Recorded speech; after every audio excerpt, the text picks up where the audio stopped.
ক্লাবের সামনে করবেন না, রাস্তা বন্ধ না করে আপনারা প্রেস ক্লাবের সামনে চলে আসুন প্লিজ।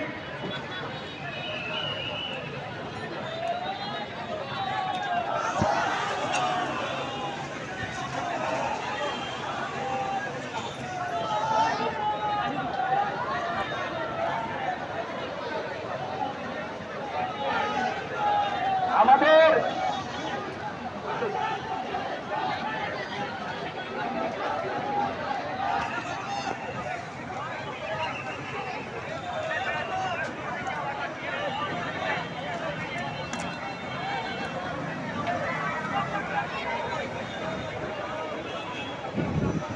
সম্মানিত সদস্যরা, আপনারা সবাই নীরবতা পালন করো।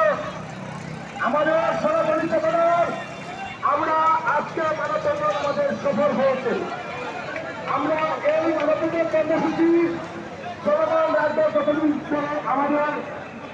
আমাদের দাবিগুলা